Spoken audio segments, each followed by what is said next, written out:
Good morning, dears. Welcome back to Jet Plus Academy channel. Today I am going to discuss about factorization method to solve quadratic equations. But before this, मैं अपने सारे चैनलिस्ट जो supporters हैं मेरे वह सब लोगों से please this is my cordial request from the bottom of my heart कि प्लीज़ आप लोगों के जो भी नेटवर्क में English medium 9-10 class board special बच्चे हों या फिर बिलो दैट भी हों, ठीक है ना, तो प्लीज़ आप लोग प्रमोट करिए इस चैनल को। अगर आपको लगता है कि हाँ इस चैनल की टीचिंग उन आपके नेटवर्क या घर परिवार या इन द विसिनिटी मीन्स पास पड़ोस में अगर हेल्प कर सकता है तो प्लीज़ हर चैनल सपोर्टर कम से कम बस एक को करेगा तो भी ये काफ़ी लोगों तक पहुँचेगा। तो इसलिए मेरी कार्डियल रिक्वेस्ट है, वीडियो को प्लीज़ लास्ट तक देखिएगा। और हाँ, लगता है कि इसकी टीचिंग और कंटेंट्स और way of means whatever different methods are given, अगर ये अच्छा लगता है तो प्लीज़ सारे चैनल सपोर्टर्स और जितने भी हमारे सब्सक्राइबर्स हैं प्लीज़ ये इसको आगे फॉरवर्ड करिए ताकि मैक्सिमम लोगों तक ये रीच एक्सेसफुल हो, ठीक है। It's okay, now come to the point. हम लोग फैक्टराइजेशन जैसे मैंने बताया पिछली वीडियो में कि there are several methods to solve quadratic equations in which one of the most important is factorization method. इसमें before dealing factorization first of all we have to consider what is standard form of quadratic equation. Come on, standard form हमेशा ध्यान में रखिएगा। किसी भी तरह का कोई भी इक्वेशन आता है तो first of all you have to find out, you have to visit the standard form, क्योंकि on the basis of that only standard form all the methods are being applied, ठीक है। और जब तक ये स्टैंडर्ड फॉर्म में नहीं रहेगा तब तक nearly impossibility to apply any type of solving method for quadratic equation. Come on, first of all we see standard form. What is standard form of quadratic equation? Then ax square plus bx plus c is equal to 0. This is a standard form of quadratic equation. Come on, here a is coefficient of x square, गुणांक है means गुणा किया हुआ अंक, b is coefficient of x and c is pure constant, and right hand side left hand side आपका ही right hand side 0 कर दिया जाता है, देन इट बिकम्स या it come into standard form. Come on, factorization करने के लिए बस एक बार जानिएगा, एक इसका फॉर्मुलेशन है और उसी फॉर्मुलेशन को हर जगह at every place in every question you have to apply, ठीक है। उसमें ये है कि सबसे पहले एक्स स्क्वायर का कोफिशिएंट ए और प्योर कांस्टेंट का मल्टीप्लिकेशन करते हैं, यानी ए इंटू सी मल्टीप्लाई करके पहले ए सी निकाल लेते हैं, ध्यान रखिए।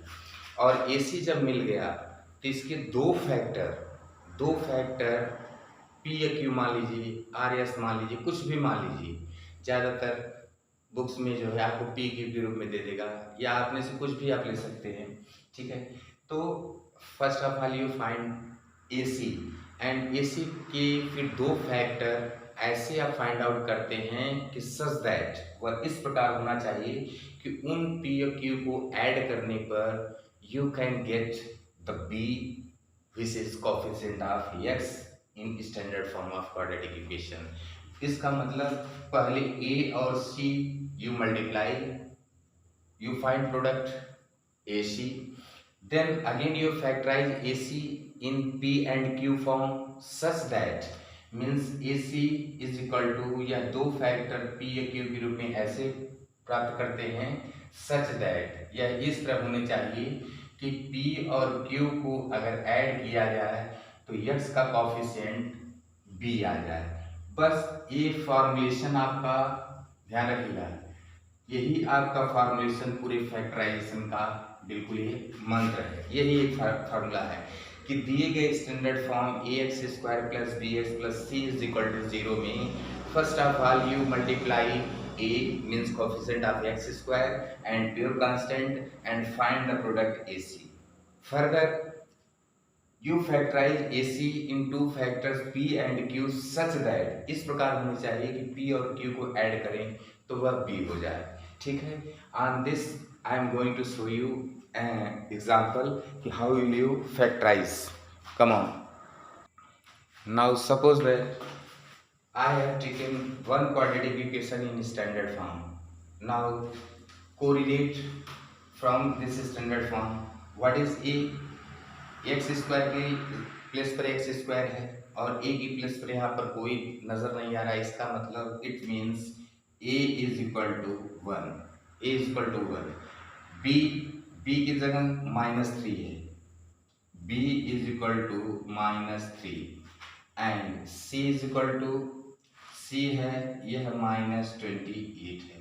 ठीक, तो फर्स्ट ऑफ ऑल ए और सी का मल्टीप्लिकेशन करते हैं। ए कितना है 1, सी है -28, तो 1 इंटू -28 दिस बिकम -28।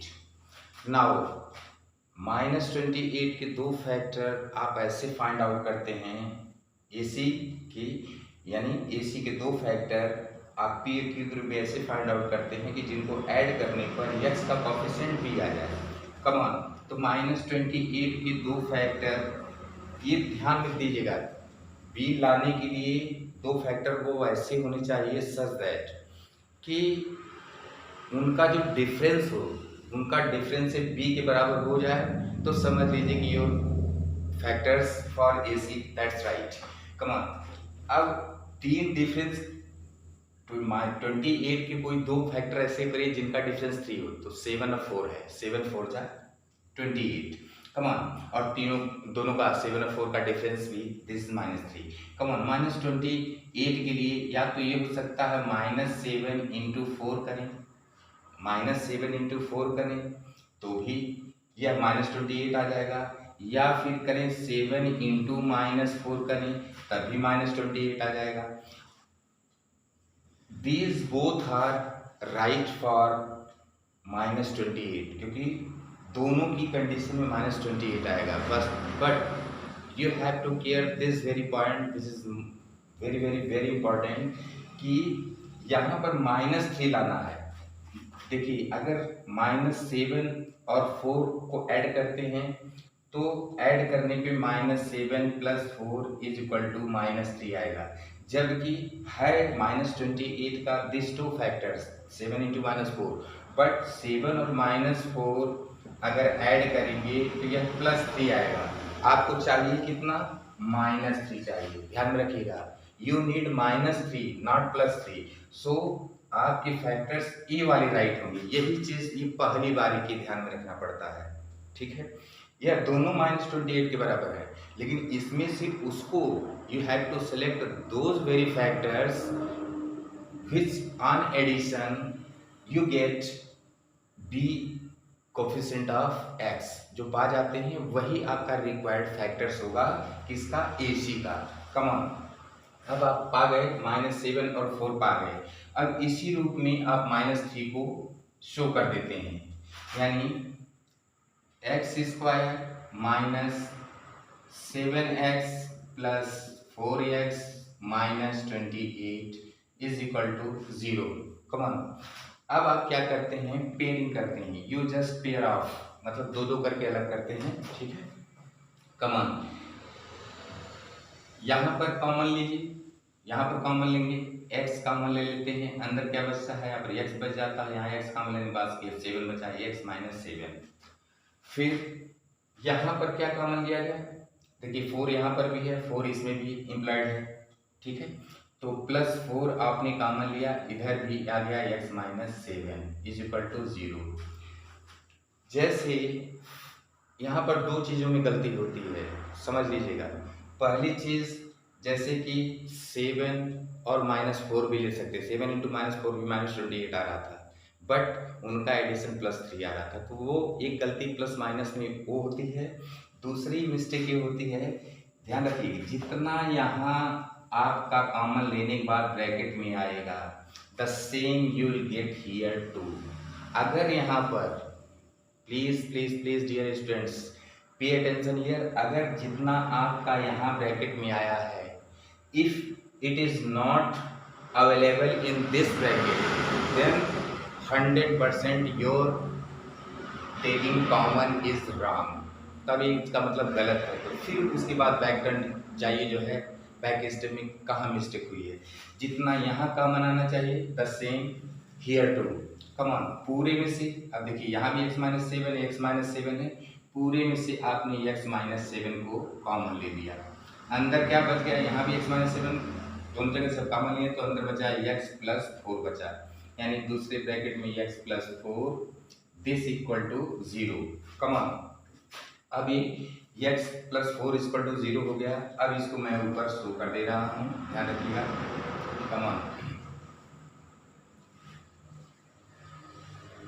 ये आपका नोट हो गया कि x-7 in one bracket, x+4 in other bracket is equal to 0। मैं already I have told you कि अगर आपको कुछ इस तरह दे कि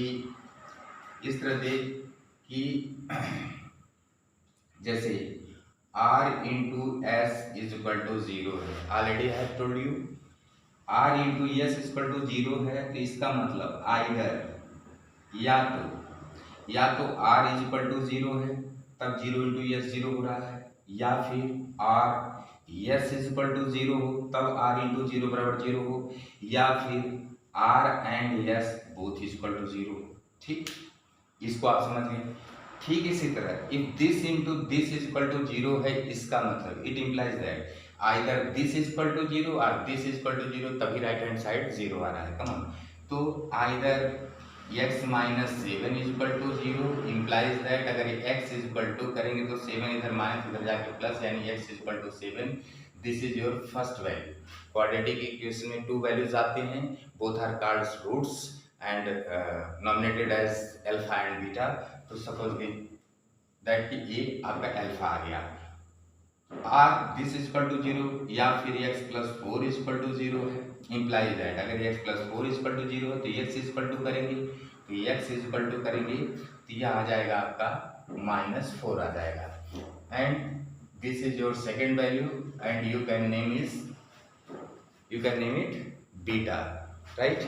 तो you have got these 2 solutions for quadratic equation, and जो these both values will be alpha and beta, और ये रूट्स कहे जाएंगे किसकी, दिए गए क्वाड्रेटिक इक्वेशन, जो भी whatever quadratic equation given to you. अब यहाँ पर वैल्यू हमने लिख दिया, एक वैल्यू 7 है, दूसरी वैल्यू -4 है। ठीक है, कमान, एक वैल्यू को आपने अल्फा बोल दिया और दूसरी वैल्यू को बीटा बोल दिया। क्लियर है? अच्छा, इसका मतलब ये रूट्स कब कहे जाएंगे, आपको एक बोर्ड में क्वेश्चन दिया आता है, उस तरह के क्वेश्चन यहाँ पर ध्यान दे दीजिए। आपका है x² - 3x - 28 is equal to 0। पूछता है क्या दिस नंबर x की a वैल्यू क्या इस गिवन इक्वेशन का रूट है। अगर रूट होगा तो उस वैल्यू को इसमें पुट करने पर आपका क्वाड्रेटिक इक्वेशन क्या होगा, वह सेटिस्फाई करेगा, यानी 0 आ जाएगा। कमान, अब इसमें x इज इक्वल टू 7 रखिए। चलिए, यहाँ 7 का स्क्वायर हो गया -3 इंटू 7 माइनस 28। ठीक, देखिए 7 7 जा 49 हो गया, 7 3 जा -21 हो गया, और ये -28 हो गया। अब देखिए -21 - 28 कितना हो गया है, 49 हो गया। ठीक है, यानी -49 इज इक्वल टू 0, यानी यह रूट है गिवन इक्वेशन का। कम ऑन, अब इसी में -4 रख करके देख लीजिए दैट इज राइट और नॉट। -4 का स्क्वायर करिए, -3 इंटू -4 करिए, -28 कर दिए। अब देखिए -4 का स्क्वायर +16, -3 इंटू -4 माइनस प्लस, 4 3 जा 12 प्लस 12 आ गया। अब -28, और ये कितना आ गया 28, और ये आ गया -28, यानी 28 - 28 इज इक्वल टू 0, यानी ये भी सेटिस्फाई करता है। इसका मतलब 7 और -4 will set to be roots of quadratic equation whatever given here for exemplification, right. Come on, please, this was only a simple and easy show of factorization method to solve quadratic equations, in which one example I had taken. Come on, अभी ये आपकी starting है। अभी इसमें ढेर सारे format आते हैं, ढेर सारे तरह के कॉम्प्लिकेटेड वो आते हैं, but very easily in very simple way you can solve just using this very मंत्र। इस मंत्र को आप ले करके जो है किसी भी तरह के क्वाड्रेटिक इक्वेशन को सॉल्व कर सकते हैं। It's okay, thank you very much. We are meeting again with a new video very soon. Okay, तब तक के लिए stay safe and secure in this corona epidemic. Thank you very much.